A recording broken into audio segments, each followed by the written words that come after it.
अस्सलाम वालेकुम। मेरा नाम शेख सरफराज शेख ज़हूर है और मैं नारेगांव में रहता हूँ और हमारे बड़े भाई शेख रियाज शेख ज़हूर बोलकर है।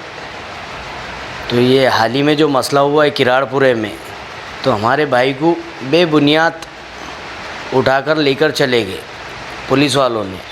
और तब के वो सीसीटीवी में वहाँ पर जहाँ जॉब करते हो बस स्टैंड पे, तो वहाँ कर सीसीटीवी फुटेज लेकर आए हमने और बेबुनियाद लेकर चले गए हमारे भाई को। जबकि औरंगाबाद के समाज सेवक और नगर से लीडरों ने जो भी कहा है कि कमिश्नर साहब को मिलकर कहा है कि जब तक बेगुनाह बच्चे पे कोई सबूत नहीं मिलता है, बेगुनाह बच्चों को उठाया ना जाए। अगर वो मसले में पाया जाता है तो फिर कार्रवाई की जाए। लेकिन औरंगाबाद में ऐसा होता हुआ कोई दिखाई नहीं दे रहा है, क्योंकि हमारे भाई को जब उठाकर लेकर गए तो हमारे को उसका इल्म नहीं है। दूसरे दिन हमारे को ये खबर मिली कि हमारे भाई शेख रियाज शेख ज़हूर को कोर्ट में उठाकर लेकर जा रहा है। तब कि हमको पता भी नहीं, हमको खबर भी नहीं, वो भी तीसरे लोगों के मुंह से मालूम पड़ रहा है कि आपके भाई को कोर्ट में लेकर गया है। कहने का मतलब ये है कि औरंगाबाद में चल क्या रहा है, ये उठाकर डाल दे रहे हैं बस। तो पूछताछ तो किए होंगे ना कि तुम कहाँ थे कहाँ नहीं थी, जबकि हमारे भाई वो टाइम पर ये यहाँ पर थे बस स्टैंड पे। ये मेरा सीसीटीवी उनका भाई का हमारे फुटेज लेकर आए हमने। उनका काम था ना कि पहले इंक्वायरी करना, वेरीफाई करना है क्या नहीं था बच्चा वहाँ पर।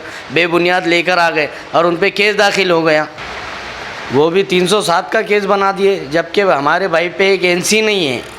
ये वीडियो हमको मिल गया अल्हम्दुलिल्लाह। ना जाने से बेकसूर कितने बच्चों को लेकर गए होंगे जिसके पास वीडियो नहीं है, जिसके पास लोकेशन, वो क्या करेंगे बेचारे गरीब लोग। ये कहना है कि औरंगाबाद में आज भी बेगुनाह बच्चों को उठाया जा रहा है। तो औरंगाबाद के जो ज़िम्मेदार लोग हैं इन्होंने इसको गंभीरता से सोचना चाहिए। देखिए कि जैसा हमारे दोस्त सरफराज भाई ने आपसे बात की है और उनके पास जो एविडेंस है सीसीटीवी का, तो उस पर तो ये पता चल रहा है कि किराड़पुरा जो मसला हुआ उसमें तो उनके भाई नहीं। और ऐसे तो बहुत से बच्चे बूढ़े भी हैं उसमें, जो जहाँ तक मैं वीडियो देख रहा हूँ उम्र दराज भी है। तो मैं तो उनके पेरेंट्स को ये कहूँगा कि जैसा आपके कोई बच्चे को इन्वेस्टिगेशन के लिए बुला रहे पुलिस वाले, तो आपका पहला ये काम है कि आप अपने बच्चे के जो आपका बच्चा जहाँ था उसके सीसीटीवी या फिर लोकेशन, ये सब चीज़ें लेके जो आपका मोहल्ले का कोई ज़िम्मेदार हो, गली का ज़िम्मेदार हो, उसको लेके आप पुलिस स्टेशन पहुँचे और वहाँ सारी बातें रखें। और दूसरी बात मैं ये कहूँगा पुलिस आयुक्त साहब से कि ये जो प्रकरण में जो अधिकारी जो काम कर रहे हैं डिपार्टमेंट, तो आप उनको एक निर्देश दीजिए, आदेश दीजिए कि जो इनोसेंट है, जो बच्चा वहाँ नहीं था, तो आप उसमें सही से इन्वेस्टिगेट करें और जो नहीं था उसको निकाल दें उसमें से। और सबसे पहले तो जैसा कोई बच्चे को आप शक की बिना पे ले जा रहे हैं तो उनके पेरेंट्स को कॉल करके आप वहाँ बुला लीजिए। अब जैसा सरफराज भी ने बताया कि इनको पता ही नहीं था कि उनका भाई कहाँ है, और उनको पता है, तीसरे लोगों ने इनको फ़ोन किए कि बोले कि आपका भाई कोर्ट में लाया गया है। तो मेरी ये हम्बल रिक्वेस्ट है कमिश्नर साहब से कि आप अपने अधिकारियों को एक आदेश दीजिए कि आप कार्रवाई करें, लेकिन आप उनके पेरेंट्स को भी बताइए कि हमने आपके बच्चे को लाए। मेरा कमिश्नर साहब को बोलने की वजह ये है कि ये जो गुनाह है, एफआईआर जो है 307 की है। 307 बोले तो बहुत बड़ा गुनाह है।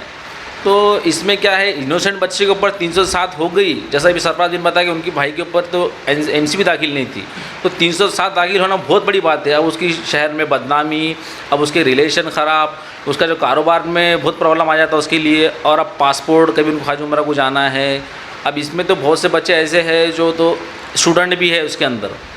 तो इसलिए हमारी अज़मन गुजारिश है कि आप जो अधिकारी काम कर रहे हैं, आपसे भी हमारी गुजारिश है कि आप जो एक्चुअल में जो आपके पास फुटेज है उसके अंदर कोई दिख रहा है, आप उस पर कार्रवाई कर सकते।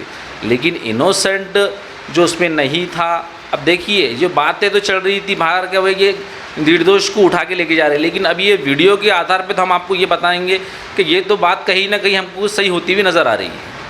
तो मेरा आप कमिश्नर साहब से आखिरी भी यही रिक्वेस्ट है कि आप अधिकारियों को आदेश दीजिए कि आप सही कार्रवाई कीजिए।